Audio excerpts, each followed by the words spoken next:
Coming up at the 20-minute mark, we're going to open the phones up. The toll-free number to join us is 800-259-9231. I specifically want to get into the Clueless Patsy set up by the FBI and Christmas tree bombing plot. Kurt Nimmo. I want to get into the next debt crisis may start in Washington. Tony Blair is now saying some news on that front. Later in the hour, I want to get into this key report that I watched with horror yesterday in a hotel room in East Texas while I was visiting family, where they're telling us that Warren Buffett, Bill and Melinda Gates, Ted Turner just love us, and they want to give billions of dollars to help us and our families.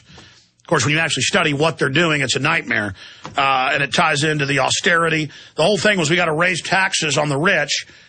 Meanwhile, the mega-rich are already offshore, and their money's tax-free. I mean, it's such a scam.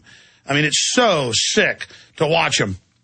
But that's why ABC News and others have almost no credibility. I mean, even with the brain dead out there. So that is coming up. I want to get your take on just the quickening that's happening with the North Korea situation, with the Iran situation, with WikiLeaks. I've got this really exciting TSA news that we're also going to be covering. Very exciting things on that front. And we'll cover that as soon as we come back in the next segment. But right now, let's get into this. This is from Infowars.com. And we'll actually put this article on screen and show you the Patsy. The government will lie so completely, we don't even know if this is true. Remember Hatari militia? Turned out the feds were leading the group and set them up. They weren't planning anything violent. You know, one of the members said, someday if this keeps happening, we'll have to, defend ourselves from the New World Order. But with this guy, it's the same story that we've seen a million times. If we want to be technical, hundreds of times. 1993, FBI cooks the bomb, trains the drivers, lets the bombing go forward. They literally found two guys on welfare who were almost retarded, according to their welfare department records. I mean, literally, the FBI had to teach them how to drive the car. And they let the bombing go forward. And that came out CBS News and New York Times. You get Major Hassan at Fort Hood. He's protected. There's a drill. He's talking to Anwar al-Awlaki for 2 years. Al-Awlaki's hanging out at the Pentagon protected. Al-Awlaki's running the shoe bomber.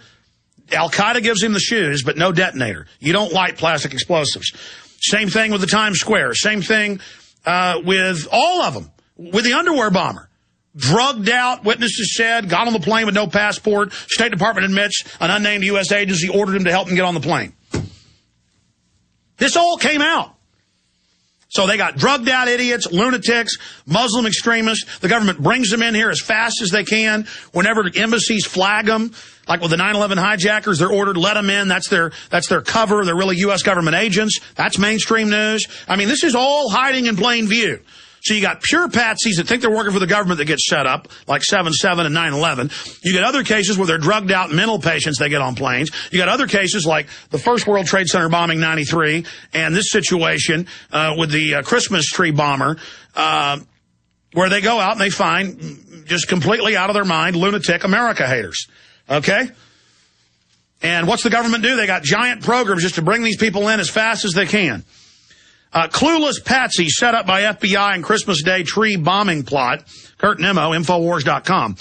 They not only hate us and our freedom, but also our Christmas trees. Or at least that's what the FBI and cops in Oregon would have you believe. The FBI thwarted an attempted terrorist bombing in Portland, a Pioneer Courthouse Square before the city's annual tree lighting Friday night, according to the U.S. Attorney's Office in Oregon. And I will hand it to the U.S. Attorney's Office. At least they just found a lunatic to justify their existence. And didn't actually cook a real bomb and then let him blow it up. Now, this could have been because other cops found out about it. That happens a lot, then they go ahead and call it off. But because a lot of the time they go ahead and blow stuff up. But at least the cops didn't commit the full crime of actually bombing something. Cooking this guy a real bomb. Stay there. We're going to come right back. I mean, it's every month we hear about this in Chicago, in D.C. I mean, they go out and find these lunatics. Deport these people. Continuing, Clueless Patsy set up by FBI in Christmas tree bombing plot, Infowars.com. And as I said before the break, it's the same thing over and over again. Anwar al-Awlaki's running the shoe bomber with no detonator. Al-Qaeda can pull off these incredibly devastating attacks, but then doesn't know to put a detonator in plastic explosive. You cannot light plastic explosive and make it detonate. They know that. A totally drugged out, low-grade moron. 1993, guys on welfare, close to mentally retarded, that came out in the news. FBI cooks the bomb, trains the driver. Major Hassan, in contact with Anwar al-Awlaki, who we know works for elements of the Pentagon, hanging out secretly at the Pentagon. He's talking to Hassan, telling him what to do for 2 years. Left alone, the government knows. Underwear bomber, same story, same people. Pentagon, CIA, help him get on the plane. State Department admits it. Now, this guy, for months, he thinks he's emailing training camps. He's really talking to the FBI. They come, they help him, they build it. I mean, as soon as he said, let's blow stuff up, boom, arrest him right there, deport him. No. No. No, they don't do that. They help him with his plan to bomb the Christmas tree and then bust him minutes before the tree lighting. This 19-year-old Somali-born U.S. citizen had a little help from the FBI. The arrest was the culmination of a long-term undercover operation during which he had been monitored for months as his alleged bomb plot developed. In a repeat of the now familiar pattern, the FBI told him they were building the bomb. They went so far as to travel to a remote spot in Lincoln County, Oregon, where a bomb concealed in a backpack was detonated as a trial run for the upcoming Christmas tree attack. That way they can show the bomb being detonated on the news later and scare you. The FBI eagerly assisted their clueless Mark when he decided to shoot a video explaining his half-witted act.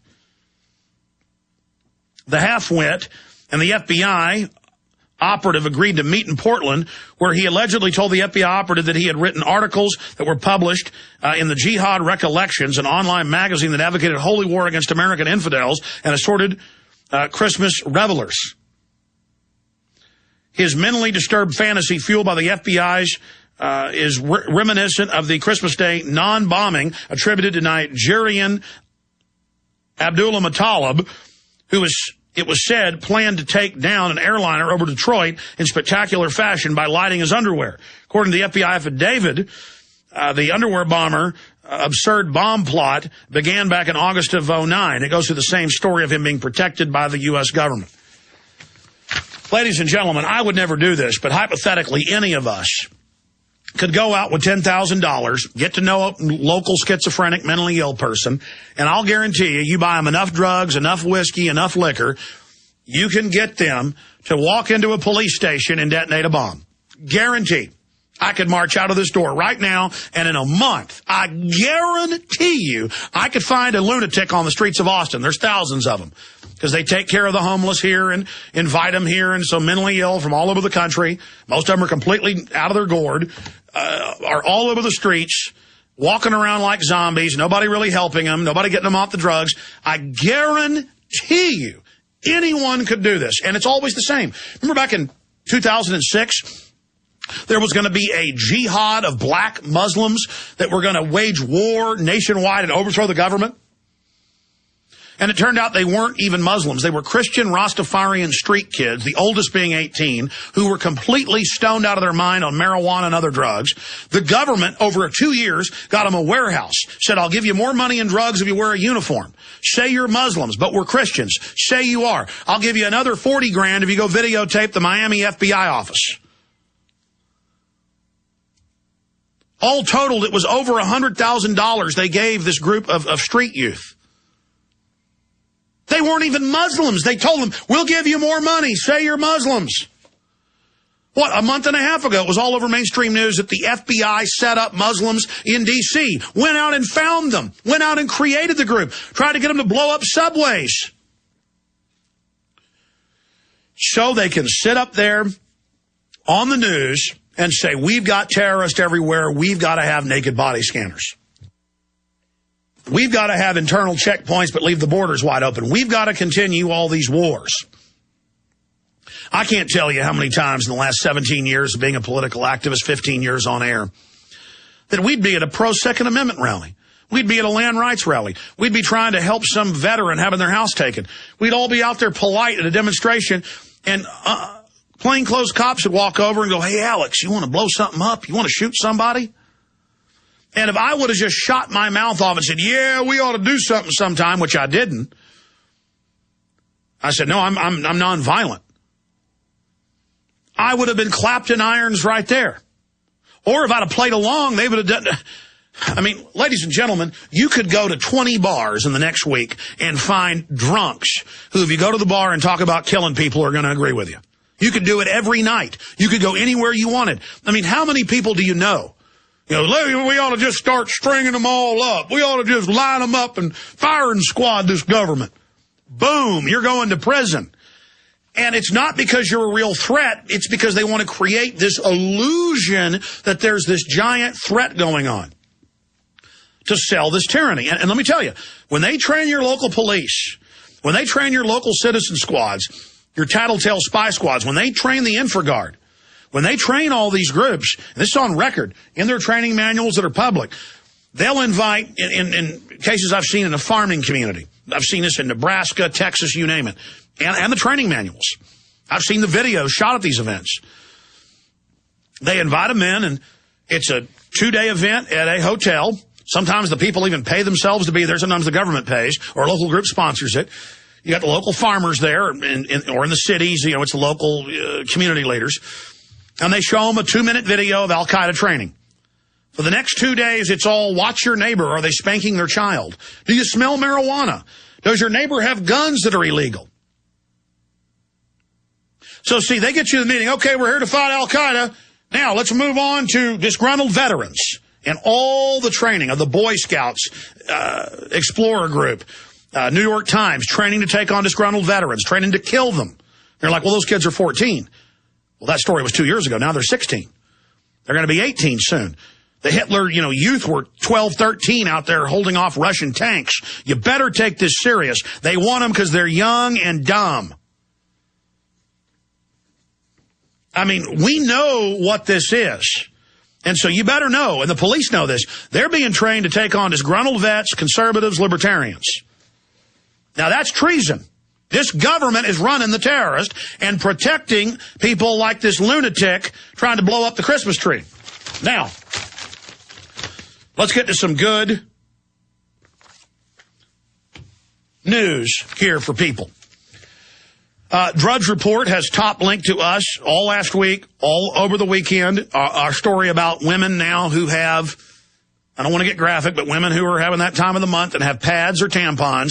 When the scanner sees them, they feel them. I mean, that's mainstream news. He linked to our article on that linked to other mainstream articles. They are now asking women, what is that? And the woman goes, are you joking? And one sexual assault victim, they were grabbing on it. They're like, what is that? I mean, what do you think it is, buddy? This is the humiliation. The good news is, though, there has been a total implosion of their system. We first started getting reports of this on Tuesday and Wednesday that people flying all over said that the machines aren't on. They're not doing pat-downs. It's like going back 10 years ago, everybody's just going through the metal detectors. What does that illustrate? It's not a real terror threat. They knew people were going to protest and bring it to a halt and show the power of the people, so they said, we're not going to fight. Sun Tzu, art of war. If you're outnumbered, if you're going to lose, strategic withdrawal. Strategic retreat. That's what they did. A strategic retreat. Rob Dew, Aaron Dykes were out interviewing Russell Means for an upcoming eugenics film in the Dakotas. They had to fly back out of Denver. Same place Michelle and her daughters got groped by the TSA. All the machines off. In fact, I may get them in here in the last segment to tell the story for you, but the point is turned off. Then major newspapers, and we've got them all linked in this article, a whole bunch of papers called and confirmed that they turned off almost all the machines nationwide. And it's not just PrisonPlanet.com that pointed this out today. Also, Politico did. I told Watson Friday to write this story on Monday, and he did. Over the weekend, Politico, New York Times, they concurred. The Drudge Report was the main catalyst, DrudgeReport.com, for this. And the headline is, but we were the blasting cap in the cartridge. The Drudge Report was the powder and the round, and the American people were the barrel that fired this salvo into the globalists in the info war.